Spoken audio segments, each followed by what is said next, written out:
Okay, welcome everyone to SVG Europe Women Virtual's Networking Uncovered event. Can I please ask all of you to make sure that your speaker is on mute, not my one, your one. Your video is off, and to switch from gallery to speaker view to get the best experience of this. Otherwise, all you'll see is a row of little black boxes all over the place. Today, we are planning to take the lid off new and established perceptions of networking, all aimed at helping you make the most of this awesome skill. As this is a hangout, it's very relaxed, so please make sure to use the chat facility to message your friends direct, message the group and have conversations on there while this is going on, to network, of course, and also to send messages and questions to our speakers for after all of this stuff. Our speakers today are twofold. The first is SVG Europe Women Rise mentee and sports broadcasting mentee, Sarah McLaughlin. She is a multi-skilled operator at the Professional Squash Association. She's going to share her perception of networking and the issues that she's faced. After Sarah has set our framework for the conversation, we are then going to hear from 5 of the members of SVG Europe Women's Advisory Board, all of whom have very successful careers in sports broadcasting from a very varied number of backgrounds. Those speakers are Lise Cosimi, External Head of SVG Europe Women and Sports Industry Consultant, Inga Ruehl, Executive Director for Production Services and Operations at Sky, Anna Lockwood, Head of Global Sales at Telstra Broadcast Services, Roisin McKeniry, Head of Production Technology at Timeline TV for BT Sport, and last but not least, Paula Rigby, Head of International Production and Broadcast at Noah Media Group. So without further ado, please welcome the PSA's Sarah McLaughlin. Sarah, where are you? I'm right here. Yay, hello. Right, so when we talk on a monthly basis, Sarah and our other sports broadcasting mentee, Hayley Webster, and to have a chat on how things are going with the whole program. When we spoke recently about how things are, you mentioned that you felt that some networking circumstances could lead to a potential abuse of power, particularly when networking with men in positions of seniority. Can you explain to us how some networking circumstances have made you feel uncomfortable? Yeah, so obviously we were speaking as a group, and it was something that had come up between me and Hayley and sort of the uncertainty that you have in those situations. And it reminded me of a situation that I had. So before I found Rise and SVG, I was looking on LinkedIn for a mentor, and I had found this older man. I messaged him, I was like, could I buy you a coffee? Like, really interested in your work, and I'm looking for some advice on the industry. And it started off fine, but as the messages started going through, they got a bit flirty, and he asked for my number. And I was like, okay, maybe this is just my perception, fine. And then he started sending me like X's and emojis that it just felt too flirtatious. And it was just that moment of like, damn, like this could have been someone that could really have helped me and give me really good insight, but this is too unprofessional for me, so I have to step back. And when it came down to it, when me and Hayley and you were kind of thinking about it, was that we just didn't want all the hard work that we had done to be conflated, or for anyone to think that we had gotten those roles or those positions based on someone else's like ulterior motives. But thankfully, like, it is an isolated event. Like, I work with men on a daily that are incredible mentors, and they're always willing to help, and it never passes that line. But as we were speaking about it, that situation just came up in my mind again. Yeah, and have you, after that incident, did you try networking in that way again, you know, or was that just the one-off that put you off? It put me off because obviously I found Rise and SVG then, I found all these amazing women. So I was like, okay, this is fine. I have these amazing women that I can work with, and I don't need to go outside of that necessarily with the uncertainties. And it is just that little thing that looms in the back of your mind. You're like, I've worked so hard and I want that to be what's represented. Mm-hmm. And how have you tried to do most of your networking when you have tried it? Is it face-to-face stuff through just meeting people at events, or has most of it been, you know, online, contained online? Well, before COVID, obviously where I work, it's like a small bubble, and we work with the same freelancers. So obviously I network with them, but getting outside of that's quite difficult. But with COVID and with Rise and SVG, I've been able to like do it online, which is, it's good and it's bad. It's just different, I guess. It's different to sit with someone and have a coffee with them and feel their emotions and see how they feel compared to looking at a screen. But with the women that I've met like over this time, I'm like, it's invaluable. So it's great. Cool. Okay.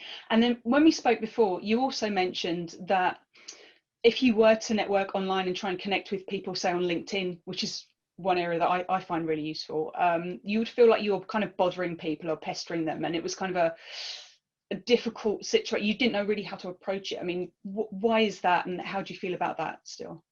So I don't know if it's like an innately Irish thing of like, you don't want to bother people and you want to do it like in the most respectful way. So for me, if I go on to LinkedIn and I'm adding loads of people from a certain business, but no one has introduced me to them like via email or something, and then they don't come back and add me, I feel like their perception of me, if they were to ever hear my name again, would be, oh, it's that girl that's been trying to add me. And it's definitely a me problem. It's definitely something that I just think about. But I would rather be introduced to someone than to sort of go after them, because I'd heard stories of people like not liking that type of approach. And I just don't want to like ruin any relationships before they even start. Cool. And then as a younger person in sports broadcasting, do you feel that networking actually has a place to help you move forward in your career? Or, you know, if not, what do you intend to rely on? Like more introductions from people, you know, that you know, or what? Well, networking's invaluable, especially for me, because I did all my study in Ireland and then came over here and I didn't know anyone. And I remember I was looking online and I was looking for a female mentor, and I saw Gemma Knight's name. I was like, oh my God, she's so amazing. I wish that I could get to meet her someday. And then with SVG, she is now my mentor. So networking was the most amazing thing for me. And it's finding it and finding the right people that can bring you to the right people. So I don't know how I would progress otherwise. Great. Okay, cool. Thank you very much for that, Sarah. That's really cool. Please stay there because we're going to move into the next section of our conversation now. So also when I said to put your questions in the Q&A tool, there isn't one because we're on a Hangout. So please, you put your questions for our speakers in the chat tool, please. Right, so can I now ask my advisory board panel to magically make themselves appear for me? There we go, ping, ping, ping, ping. Great, okay, unmute yourselves. And let's just have a little hello from people. So can we have a hello from Lise? Hello, everyone. And Inga? Hi, everyone. And Anna? Hi, everyone from London on a beautiful sunny day. And Roisin? Hello, lovely people. And last but not least, Paula? Bonjour. It's the only French word I know. It's not, is I? Great. Okay, cool. So we've just heard from Sarah and her perception. When we had our last mentee catch up, I spoke to the girls about networking, and I was quite sort of like taken aback by the perception that Sarah and Hayley have, you know, because for me, I've been quite brutal in my networking, but I like talking to people, so it kind of comes with the personality. So for Lise and Roisin, first to you guys, do you think Sarah should be worried about the perception that others may have if they feel that she got a role because a man liked her in some way? You know, will there always be gossip that should she care about it? Or is it more about, you know, it's not what you know, it's who you know, still working? Who starts? Lise, you go ahead. You go ahead, my lovely. Okay, so the answer is no. Yeah. Don't worry. Go, girl. If you've got a job, you've got that job. It's not only because of others. It's mainly because of you, or thanks to you. So I'd say anyway, gossips, there will always be gossips. People, I mean, women jealous, men jealous, so whatever. And who would think about something like this? Would you be jealous only? I mean, if you say something negative, it's also because you're either jealous or because you wanted that job and somebody else has got it. So in the end, what's the problem? It's obviously more difficult when you're younger, like your age. You really care about others' view on, you know, on you, on what you're doing. And when you're getting older, that's becoming much better. You don't care. So I think that's number one. Don't worry about that. Jealousy will always be, from women and men. And if you got that job and you got it because, thanks to you and not because of something else. So don't worry. I think you should go and don't change anything. Right. Roisin?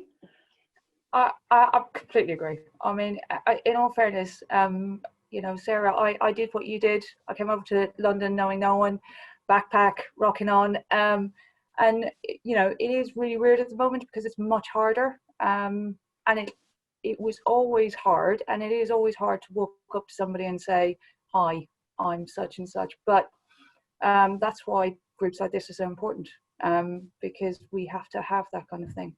And we've all had those situations where we've been put in an awkward position. But as Lise said, get the job, prove you can do the job, and everyone else can sod off, quite frankly, along the way.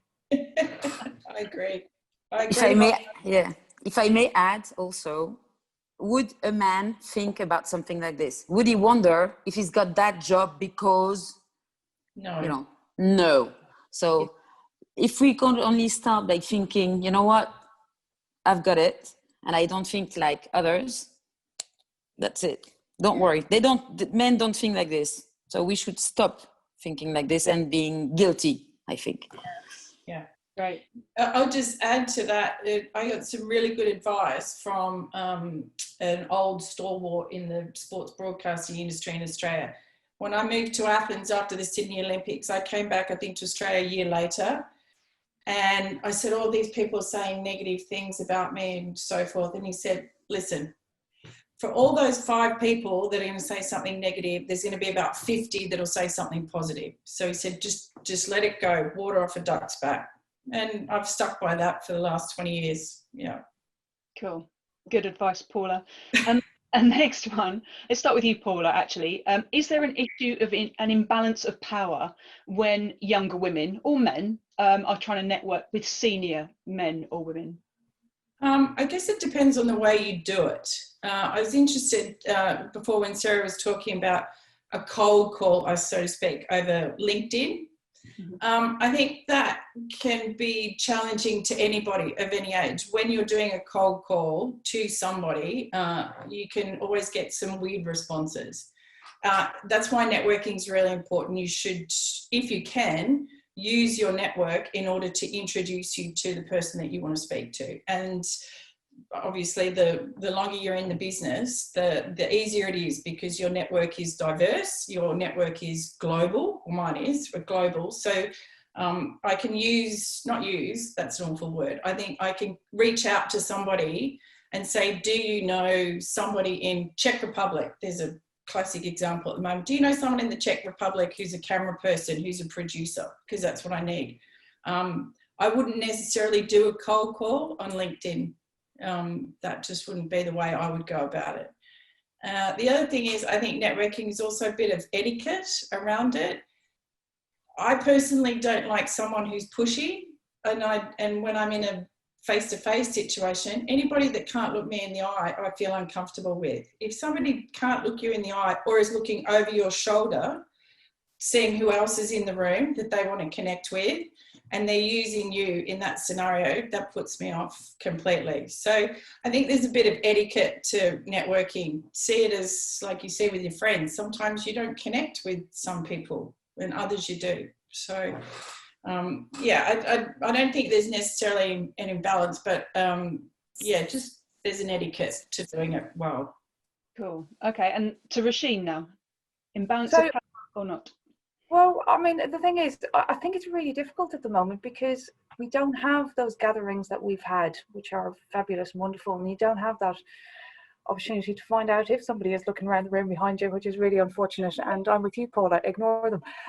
But you know, it has always been tough. You know, we were talking before this about going to IBC and all those other places that, quite frankly, as a young person, you mightn't get an opportunity to go to because, you know, somebody has to pay for it and all that kind of stuff. And even in those scenarios, when I've gone initially and been ignored and looked over because people assume that a curly-haired blonde Irish person couldn't possibly have any purchasing power, and that's what they completely ignore you for. it is really, really hard. So I've gotten a lot of, over the last couple of months especially, a lot of young people messaging me in LinkedIn. And I think maybe just because I'm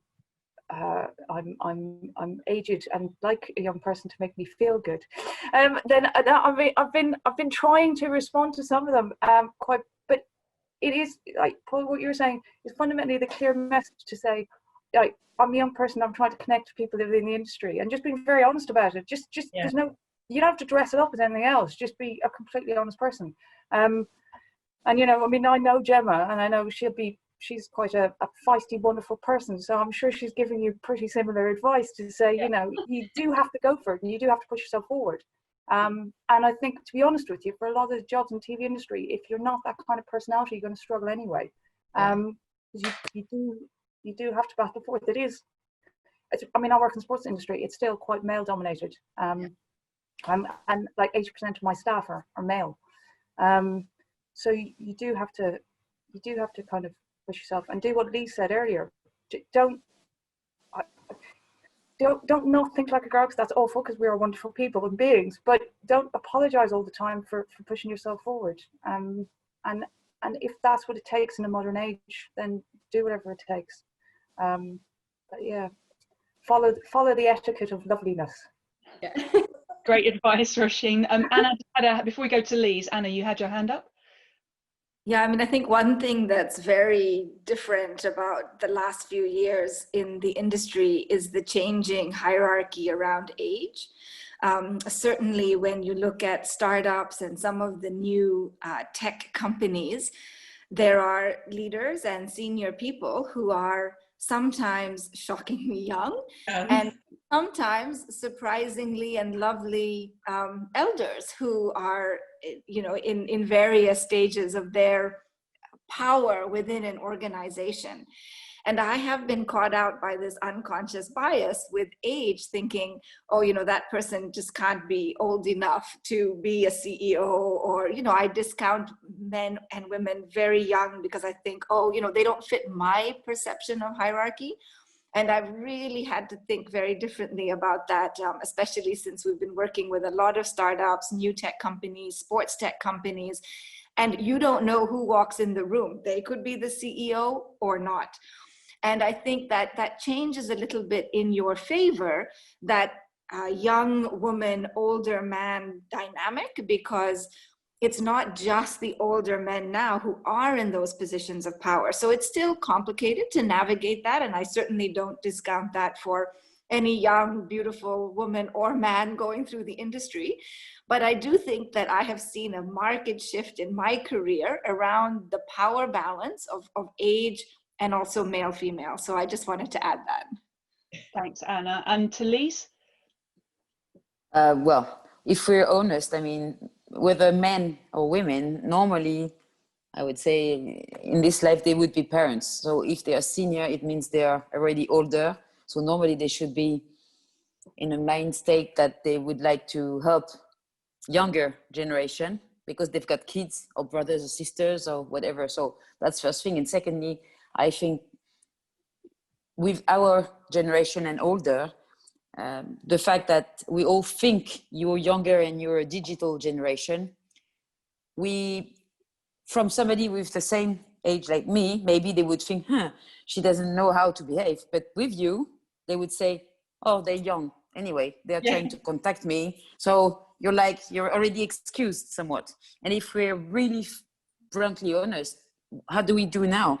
How do you connect with senior ones when there is a sanitary situation like this? There's only the digital way to do it. So you've got to go through cold calls or cold messages to talk to someone.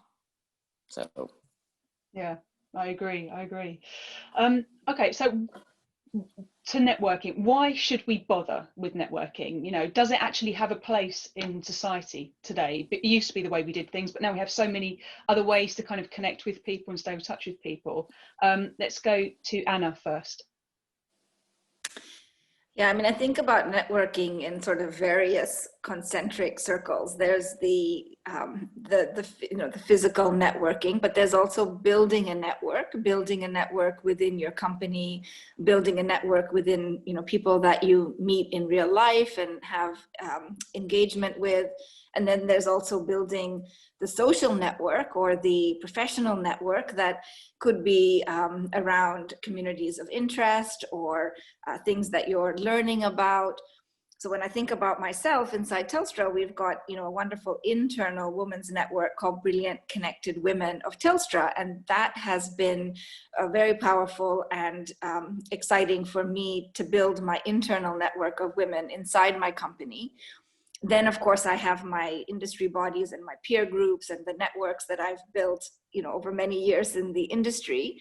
And then I have my social networks like my LinkedIn network and my Twitter network and my Insta network. And those are people who I may never have met, but they're doing interesting things, or they are learning from me, I'm learning from them. And I think each of those have a place in building your network. And I think, there's certainly now an opportunity to do more on the social side because we are constrained in who we can physically meet and interact with. And, I really think that my social networks have helped me psychologically and mentally through the COVID period. And also I've seen have been very powerful in those who are looking for work and really, needing those networks to find their next job without some of the in-person networking. So I would encourage, all of us to absolutely work on our networks at all these different circular levels. And I think they are fundamental and very important to both our personal development as well as our professional and career development. Great, thank you. And Inga, let's hear from you. Hi. So I think what's interesting around networking, I think we've talked now a lot about using networking to get ahead in your career, but actually I think that really, and maybe it changes as you get ahead in your career, but I actually think it's kind of probably relevant at every level. I think there's so much of networking that isn't so much about that kind of learning element, but it's more about actually connecting with other parts of whether it's within your organization or within your industry that just actually helps you deliver what you're doing already. So I think I spend a lot of time on networking that I'm not doing for me as a person, but more for the job that I do. And it helps me a lot with my job. And it was something, so I'm quite delivery focused. And it was really something I've learned in the last few years where I've watched some other people operate, women in particular. And I think women are really good with it when they put the time and effort into it, is that actually you can get so much done through the networks that you create. And we all know it, right? We prefer to kind of help someone or do something for someone in your work, even not them as a person, so which is why I'm differentiating between the career development and the actually just really enjoying what you're doing and getting better at what you're doing. So I think there's two networking sides to it. I think also, and I think it's really important to put this time aside. And I do think that it's something, whether it comes from the general feeling of not so comfortable doing it or not thinking it's so important, it's absolutely vital. I don't think, and especially I think with the people that are already within your sphere of influence.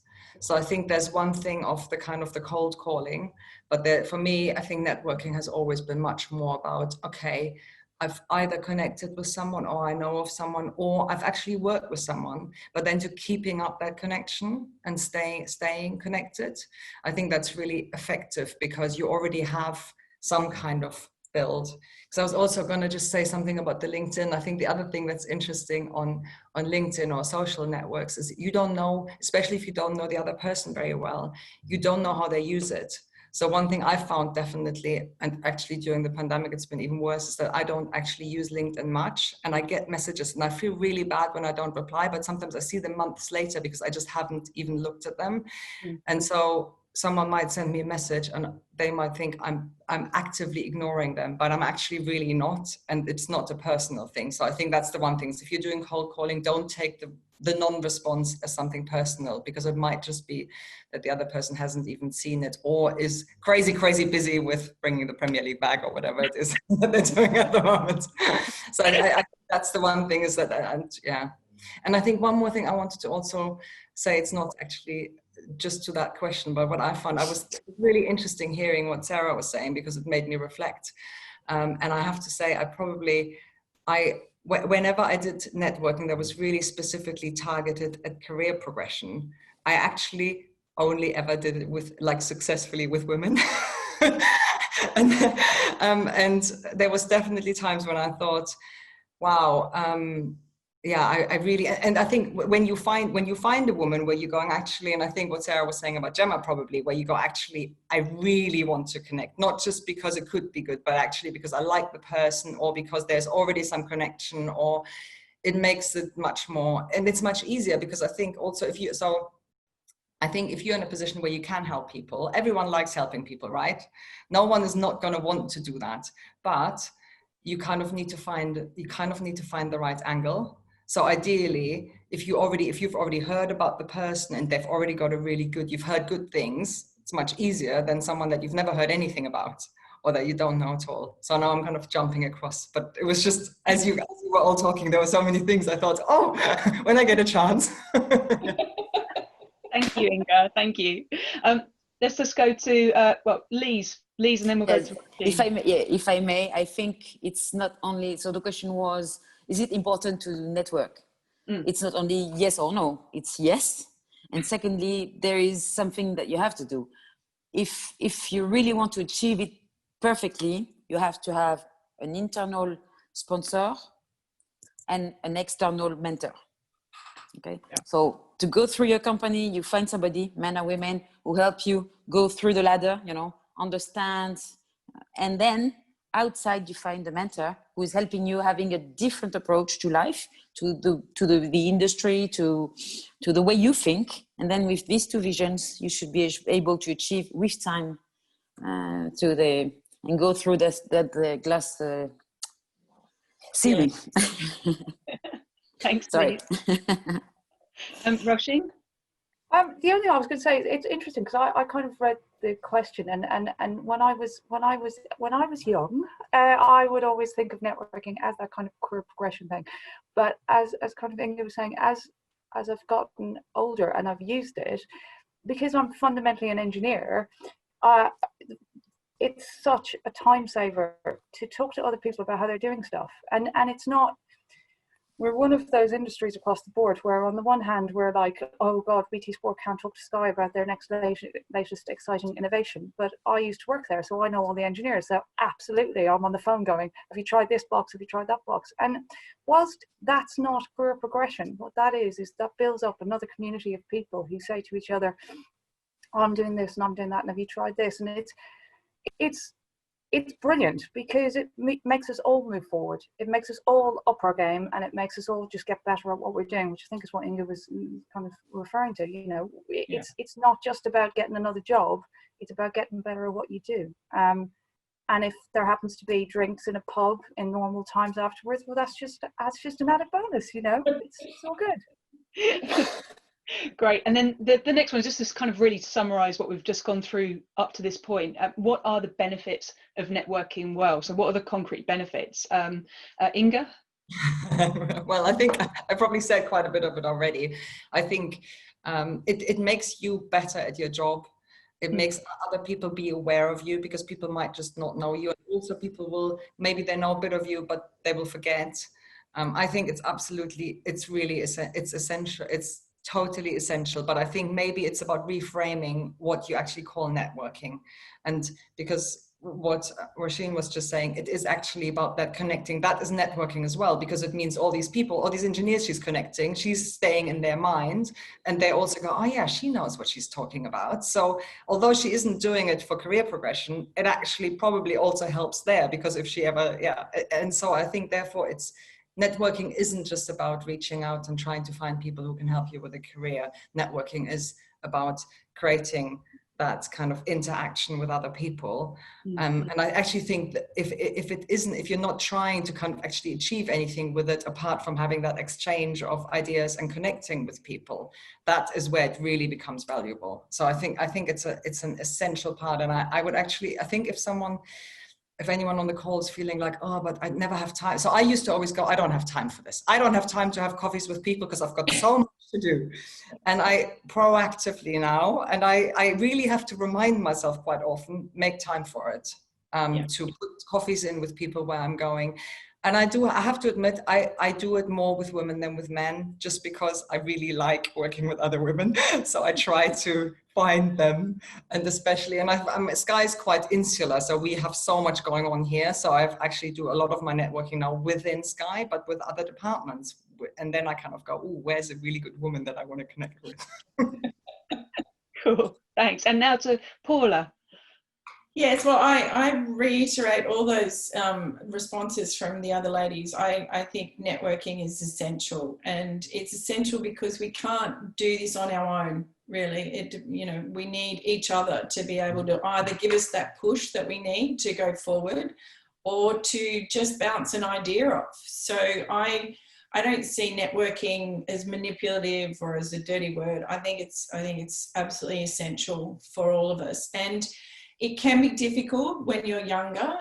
I can remember when I started out as a production manager, and I saw someone, going to the football and VIP boxes and connecting and networking, and I thought, oh, he's a wanker. But 30 years later, I realised that over the years that was an essential part of him building up his network, and and I've seen it, in every country. It's not just if we were working in our local football team or our local netball team, you have a network, within that group. And we work in the sports industry, and it's global. And so you need to have a global network to help you get things done. So, yeah, I think it's essential. Great. Thanks, Paula. And to Anna. Yeah, I think for me, it really is about building community and building communities of interest, communities of passion, being able to draw on that community if you're looking for a role or if you're looking for information.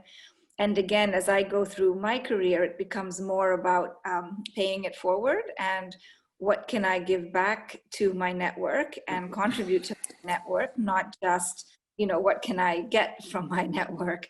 So I think there's a lovely mutual exchange with a lot of powerful networking that allows everyone to thrive in that relationship. And I think, for many of us, we've got lots of different interests and lots of different areas that spark our imagination. And I would encourage widening a network as much as possible beyond, just your current role or your current area of expertise.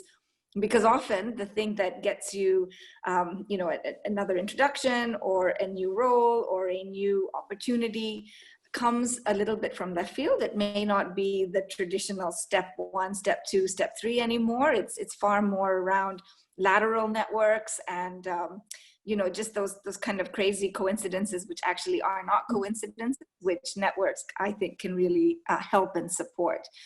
So very, very, much important, and I think would very strongly encourage everyone to really put time and energy into these communities and networks outside of your narrow job, especially at the time of a global pandemic. Yeah, definitely. And not just women. Not just women. Yeah. And so, Inga, you had your hand up?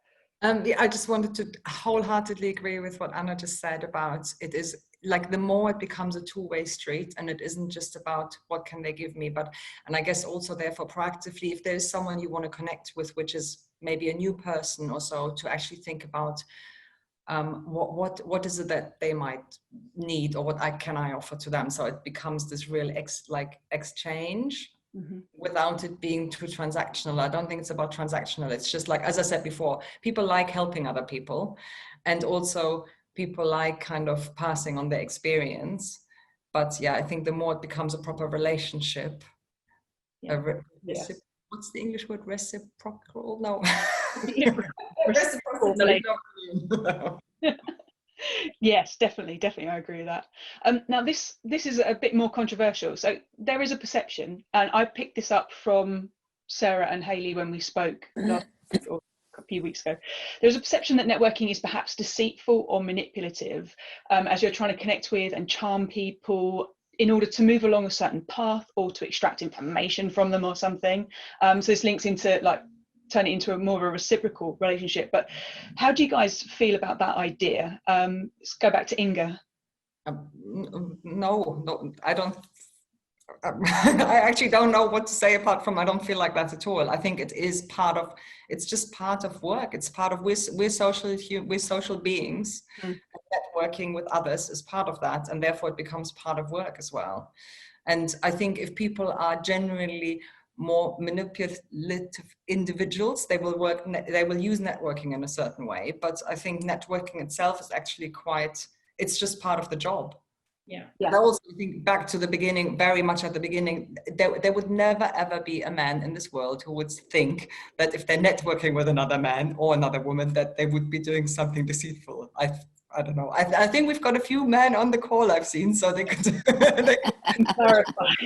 I just don't think that they would think about this. But actually, that probably goes back to the very, very initial conversation around the abuse of power. Or Sarah was saying that she felt that this man became much more flirtatious. And I think as a woman, you're much more, especially as a younger woman, you're much more often in that position where you feel like, what is this? Where is it going? So maybe that's why we question it a bit more.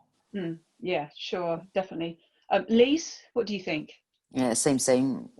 I don't see, there's always somebody who sees things negatively anyway. So back to square one, I think if we only think there is something that you have an agenda when you're doing something very, normal, and there is always an agenda, then you don't do anything.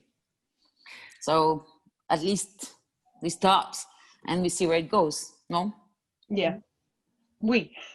And sorry, Inga, you had your hand I'm up. so sorry. I just kind of thought there was one more thing I really wanted to say to this. So I have to say, because I was thinking about when did networking actually really help me for the career. And when I was at ESPN, we got a new CEO who was a woman, an American woman, and I didn't know her, and I never really had a reason to talk to her. And I was like head of production services or so, kind of working in another area. And then someone said to me, have you had proper time with this woman? And I was like, well, no, that would just feel really odd, me taking up her time. And I really had to kind of jump over my own shadow to get in touch, because I felt not necessarily deceitful, but I felt like, I'm just doing this to kind of go, hi, me. And, but I ended up doing it, and I asked her for a coffee, and she very surprisingly at the time to me said yes. And we had coffee together. Yes, I'm reading the classic imposter syndrome, absolutely. Yeah. But I think also because I was so like, what I really wanted to hear from her, I wanted to hear her story. How did she manage to kind of run the whole shop being a woman and all of that stuff? And it ended up being actually she really ended up helping me in my career. It helped that she had heard about me before, she'd heard good things. So kind of it was an easier in, but just to go back to the deceitful, or does it feel like something where you're, if it feels like that to you and it's a really hard one, all I can say is it's actually really worth it. It's not simple, no one will look at it like that, but I remember it feeling very much like that. Great, thanks, Inga. And Paula? Yeah, I was just going to add to that as well. The most important thing, I think, is to be yourself. So I heard before when Sarah was talking that she was concerned about the emojis and the little kisses at the end of the LinkedIn conversation. I often send to my clients bisou kisses, or if I'm talking to Greek clients, I say philakia, which is kisses at the end. I'm very, I guess, personal in my communication with people. And that includes with my network as well. I'm not very formal. I'm a very touchy-feely person. I love to encounter, have genuine conversations with people. So if you are yourself, that's me, okay? And I'm not being flirty, and I'm not, being over the top with people. Or someone's Jen Angel, bisou, bisou Jen. Yeah, that's my personality. So I think if you are networking, I think you should be yourself. And if you want to behave in a certain, or you interact in a certain way, continue that with your networking. You know, you don't have to be over the top, or you don't have to be informal. You can be as formal or informal as you like. Just be genuine to yourself, I think, is the best way. Yeah, I 100% agree. I'm exactly the same. And Anna, to you. One thing that's helped me quite a lot in my career is asking and receiving for informational interviews. And that's an American term that I picked up when I worked at Avid, where this was very common. And an informational interview, I guess, is what the UK would call, you know, having a coffee with someone to learn more. But it's really coming in with a very specific ask around, you know, can I learn more about your role? Or can I learn more about your board position? Or, you know, can I learn more about what you do in this industry body?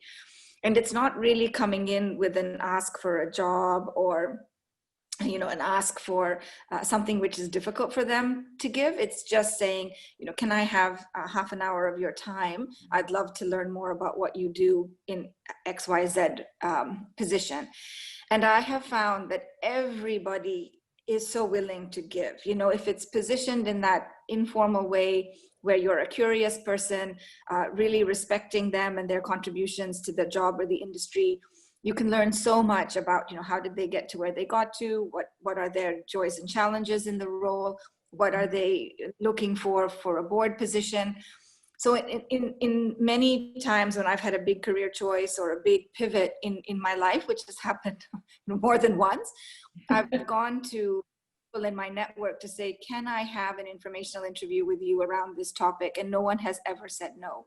So I would absolutely encourage you not to feel like you're taking up too much time, or you know, a drain on resources. People can always say no if they don't have time or energy, but I've never experienced that. You know, with a genuine request, everyone has always said, sure, Anna, I'd love to talk to you about this role, or my board position, or, you know, my industry engagement. And I've learned so much from those. So again, encourage everyone to be a little bold in their asks from their network. Lovely. Thank you, Anna. Thanks. So this one's kind of open to everybody. I'm aware that time is pressing. We want to make sure we have time for some questions from the fantastic audience. But what are the ways in which some of you guys actually approach networking now? You know, you're all successful in your careers. So we've kind of covered it a little bit, but who would like to talk about that? Hand up. Somebody? Anna. I can start. So, you know, for me, again, it's been interesting during the pandemic, but I think, you know, people do still have time. And what I'm really into at the moment is reverse mentoring. So finding out from younger people, or people who are in industries that are young, startups, where I feel like I have a gap, or there's something that I want to learn. And as many of you know, one of my big passions the last few years has been around esports and working in video games and esports, which is an area I knew nothing about in 2017. But in 2017, we had our first esports event that we were contracted to do. Went to the event, was absolutely fascinated, and got so much back from these younger men and women who were either gamers or working as esports producers, or working in any area of esports. So for me, during the COVID time, I've really consciously focused around, what do I want to learn? What areas that are new and fascinating can I get up to speed on? And I've also been very available for people who have contacted me. So, you know, I've said yes to everyone who has come to me as a mentor, and I've reached out to a lot of people to be my reverse mentor. Great, thanks, Anna. Who else would like to talk about that one? Well, I'll just say that it's actually the 20th year anniversary of the Sydney Olympic Games, and there was going to be some big reunions, networking events going on this year across the world. Well, predominantly in Sydney, but also in the UK. And I have found people that I haven't spoken to since Salt Lake Winter Olympics, all coming out of, you know, out of the ether, I guess. And it's been wonderful to reconnect over this period, because you always seem to be on the go, too busy, and we connect at IBC or Sportel or Sport Accord. But now it's actually become, in this time, more personal. You end up having video chats. Everybody is cool with video chats, you know. And I start in the mornings in Australia, New Zealand, Tokyo, and by the end of the day, I've finished off New York at the end of the day. And it's wonderful. So I'm enjoying getting back into talking to people that I haven't spoken to in 10, 20 years, actually. So if you have a good network, you know, they might fall off for 10 years, but they'll come back again. Excellent, like good friends. Yeah. And then this is a practical one for the people watching. If someone in this audience, for instance, Sarah, wants to connect with you guys, what is the best way for them to approach you? So prepare to be hit heavily after this, but how do you prefer, you know, just as an individual preference? Roisin? So I've had quite a few people contact me on LinkedIn, and I, like Inga, I don't keep as much an eye on it as I probably should, but I do try and respond when I can. And again, if I don't, I'm not being rude. Or just email me, because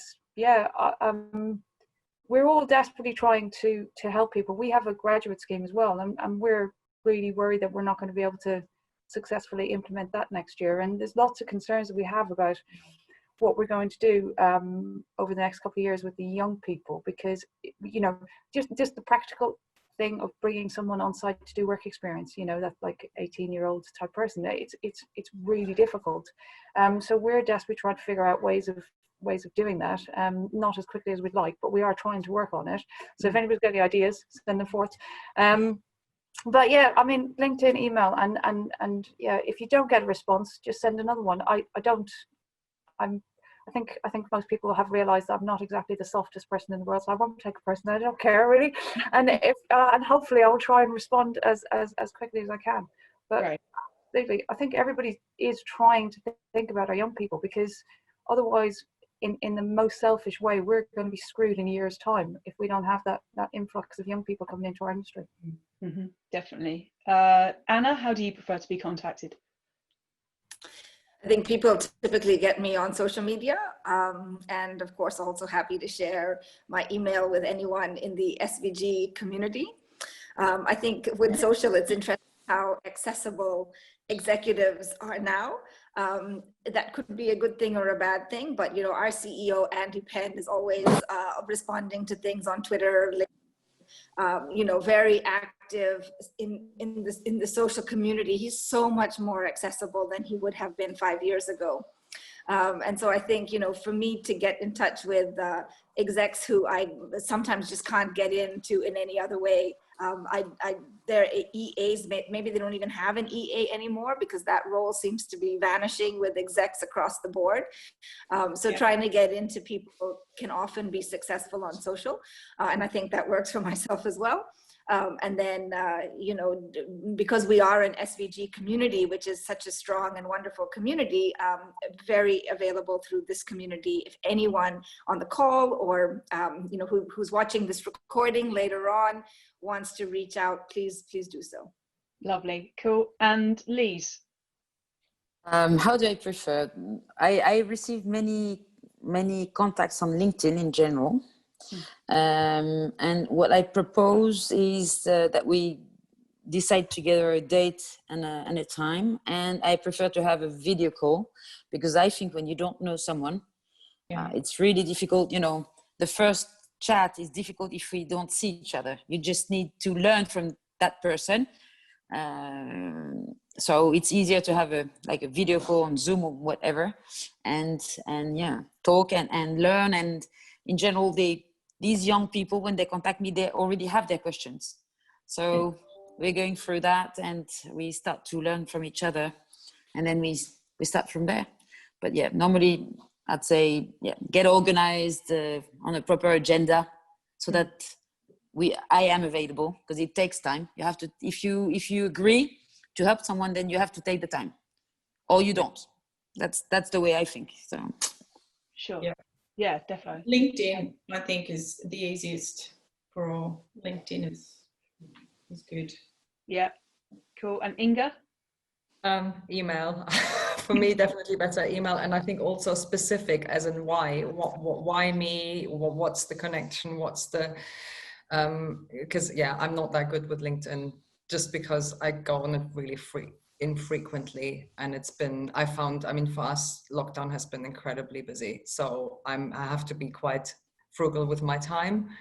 But, and I also find that sometimes, so if you haven't answered the first time, because I would always have the intention to answer and to get back. And then sometimes it doesn't happen because sometimes something else happens. If there's a second email, it'll make me go, shit, I wanted to reply the first time and I didn't, I feel guilty. And then so also, yeah, I think if you're trying to get in touch with someone and they haven't replied the first time, if you're really keen on that particular person, keep on doing it again without feeling that you're pestering them, because they might just go, actually, I wanted to reply, but I didn't get around to it.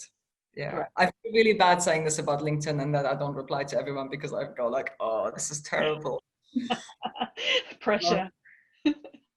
Thanks, Inga. Okay, last question for you guys before we move on to a couple of audience questions.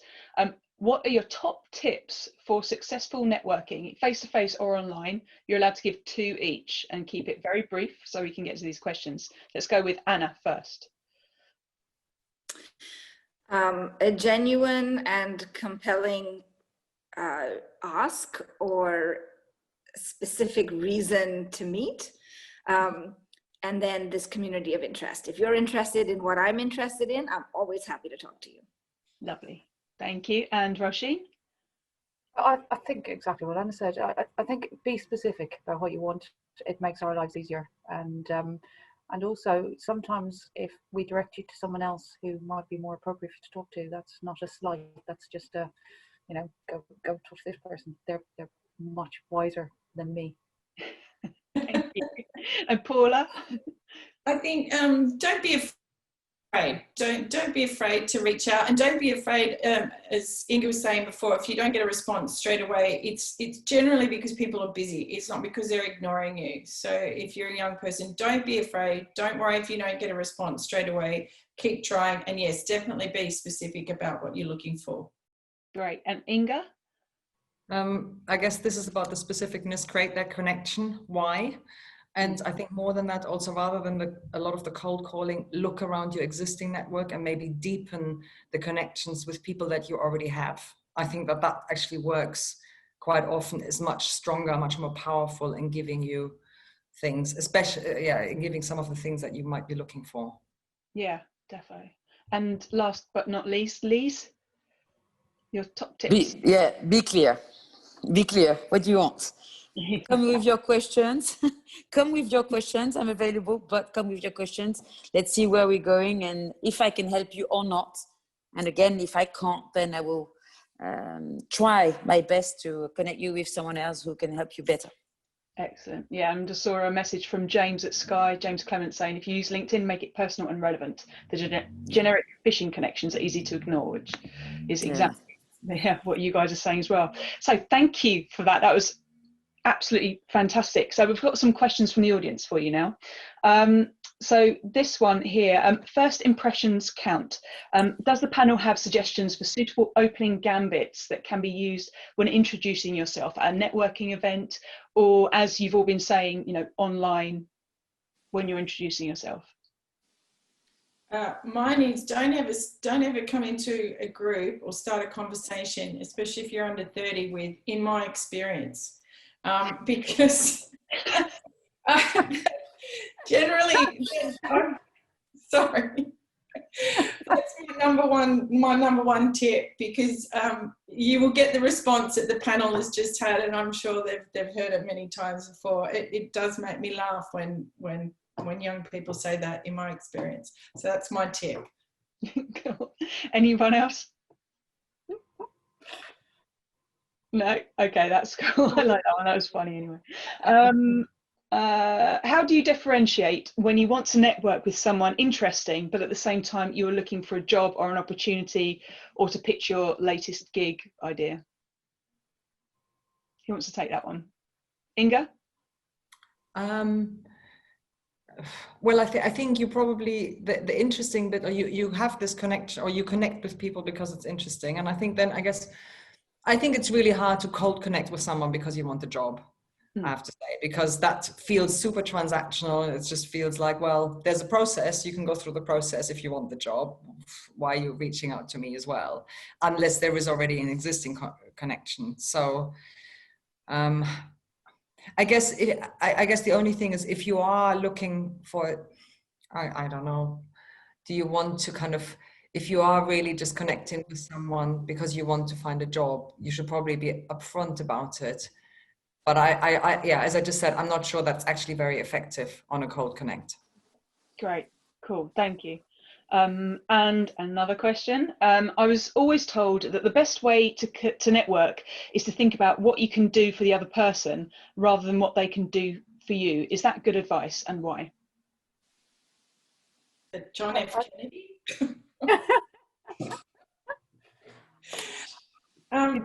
It still sounds transactional, like you have to give something to get something in return, which is not really the way you should go about it. So I'm not sure who gave you that advice, but it's not how I would approach it. Yeah, it seems that you have to become you have to be a friend. You have to be a genuine person trying to make a friend, a proper contact, isn't it? I think it's what we've been saying. It's not so much about the transactional nature. It's about creating a real connection. Yeah, yes, yeah, definitely. And then this looks like the last question for us. This is from James, actually. We get a lot of cold calling emails and LinkedIn connections, but cutting through them is challenging, I guess, at Sky. And, you know, if you're an established person, like any of you guys, you're going to get hit a lot with a lot of inquiries and people trying to connect. Time is short and diaries fill up. Do any of the buyers on the call have any tips for sorting through the junk? Conversely, do any of the salespeople have ways, you know, the people approaching you, have ways they're finding that are successful for surfacing their ideas? So how do you get through the junk, and how do you get in there? Okay. Oh, sorry. Is that me? Please, yes, please. Okay. First, I go to LinkedIn and I check who's talking to me. So if that person comes from that industry and wants to connect, and if it's a young person, I would say, I understand the need, then I agree. But if that person doesn't come from that industry and doesn't send me a proper message with the motivation, then that's junk. Because like most of us, we're receiving people invitation, there is no message, they just want to swallow your contacts, you know, you see what I mean? Connects with you so that they can access your people, but they don't talk to you. So what's my interest in having 2,000, 3,000 people and not talking to them? Mm-hmm. So to put out to make sure it's not junk, and also and sorry for that, men who are listening to us, and I don't know if you're experiencing this, but I would say the past year, I've had a lot of connections with men who are from the industry or not, sending me a message about work. And then after 2 minutes, we're not talking about work. And so you think at the beginning it's not junk, and then in the end it's becoming an Instagram page where they're connecting with you not because of work. So that's another thing. It's not only junk, it's also, you know, cruising you or whatever. So it's considered by me for being a junk email, but still, so you really have to be, if you receive 10, then you have to make sure that person really wants something. And if you're not sure about this, then ask or send a message asking why they want to connect, so that you already know from the beginning what's the expectation, I would say. Mm-hmm. Sure, definitely. Anyone else want to comment on that one? Yeah, it sounds like Lise is getting trolled. That's awful. Jesus. Have you got any other comments? Full accent, darling. I don't know if it's written somewhere I'm on the market. I don't know. I must have pushed on a button I don't know about. Yeah. Ladies, come on. Calm down. We've been here a long way, haven't we? I've been here a long time. Does anyone else have any other comments on that one? Because I've got one more that's just come to me. No, yes, sorry, Anna. Yeah, I mean, I think, again, for me, it's using the network that I have to get to someone that I might want to get to for either a buying or a selling conversation. I am with Inga on this one. I use LinkedIn for community and for, and I use social for my interest groups. But if you're trying to buy, if you're trying to sell something to me, it doesn't work that way. And if I'm trying to buy from somebody, then it's like, who do I know who knows someone, and can they give me an introduction, and can there be a soft handover? Because I just don't know a lot of people who would use social networks for a purchase and selling decision. I think they can be helpful to establish relationships, etc., but it's very hard to get to someone as a buyer or a seller without at least one degree of separation. So I would encourage, to use your network in a different way than just social. Great, thank you, Anna. And that actually relates to this other question that I've been sent here. Rather than buyers and sellers, when we're trying to network and meet new people, it's how does the panel feel about people asking explicitly for an introduction? So in a similar way to what you just described, Anna, for example, if there's someone in an organisation that you're interested in, even if they're clearly in a different department or division. So I assume that means, say I want to connect with Inga and I have a friend that works in another department and say, right, can you get me to her? How do I find her? How do I meet her? How do you feel about that sort of that way of networking, trying to find, get hold of someone key? I do it all the time, every day, multiple times a day. And I usually have a very specific ask. This is why I would like the introduction to this person. And sometimes it works, and sometimes someone says, oh, I don't feel comfortable, or I'm not the right person for the introduction. But yeah, I think if you can get a soft introduction, it's with a really genuine reason to reach somebody, it's much more powerful than without the introduction. Thanks. Yeah, a lot of my time at the moment is introducing people that need introductions. So I'm getting a lot of emails from people that say, hey, do you know somebody? And my network, it's a free resource. If you need a connection and I know somebody, more than happy to share it. Yeah, that I do remember Sportel last year. Paula just introducing me to everybody that you thought I needed to know. It was excellent. It was really, really cool. You're welcome. Yeah, but you know the person. Whereas if you are sending me a message, a cold message saying, I've seen in your, LinkedIn that you know that person, can you connect me with that person? I would never do that. It's like putting my name on somebody I don't know. So I can only do this if I know at least the person who's asking me, but not somebody I don't know who's asking me through LinkedIn or whatever. If I can connect him or her to someone else that I know, I would never do that. Yeah. It's like it's somewhat like a recommendation. And if that person I know is now bothered with this new person, I mean, it's I wouldn't do that. I only connect if I know the person. The other option is you contact the person you know and you say, hey, I've had an inquiry from this person. I don't really know who they are, but they're looking for this, this, and this. Here's their details if you want to connect with them. Yeah. Great. Okay. Now, this has been absolutely fantastic. Thank you so much to all my panelists. This has been really intense, and thank you for all of the participants who have come along and stayed. Everyone stayed. It's really good. I think we saw a multitude of perspectives on networking today. It's been really, really interesting. Thank you also to our partner supporter, CTV Outside Broadcasts. Without people like you, we couldn't do things like this. And if anyone else is interested in partnering with SVG Europe Women, please get in touch with me and we can talk about that.